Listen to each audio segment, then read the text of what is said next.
महाराष्ट्र में अब तक किसान आत्महत्या का मुद्दा गरमाया रहा है, लेकिन अब इसकी तस्वीर बदल रही है। सांगली में जल जीवन मिशन के तहत ठेकेदार हर्षल पाटीदार ने आत्महत्या कर ली है, क्योंकि उसे पिछले 6 महीनों से सरकार की ओर से कोई बकाया भुगतान नहीं मिल रहा था। इस गंभीर घटना पर कांग्रेस नेता विजय वडेट्टीवार ने राज्य सरकार पर सीधा हमला बोला है। महाराष्ट्राच्या जीवावर उठलेले सरकार रोज 7 शेतकऱ्यांच्या आत्महत्या होत आहेत। त्या संदर्भात या सरकारने शरम आणि लाज विकून खाल्ली आहे।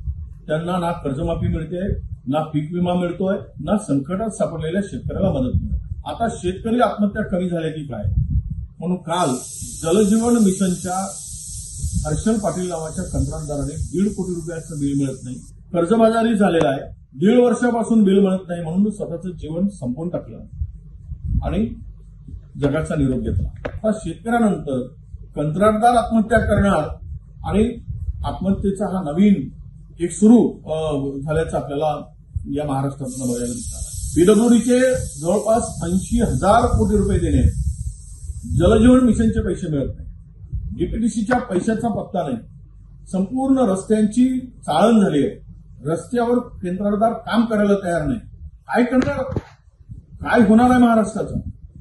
आणि आता तर जलजीवन मिशनच्या सरकारने आत्महत्या केली, पुढे पीडब्ल्यूडीचे सगळे आपले कंत्राटदार आत्महत्या करतील।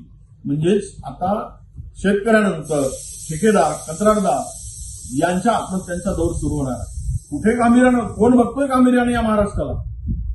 कंगाल करून ठेवलाय, रिकारी करून ठेवलाय। काल कोकाटे म्हणाले आता हेच खरं आहे की यांनी सत्तेच्या हव्यासापोटी महाराष्ट्राला विकून खाल्लंय आणि महाराष्ट्राला कंगाल करून सोडलाय।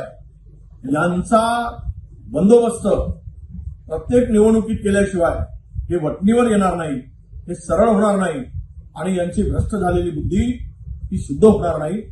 हा विचार आता महाराष्ट्रातील जनतेने करावा, अशीच आता विनंती करायची पाळी आमच्यावर आली।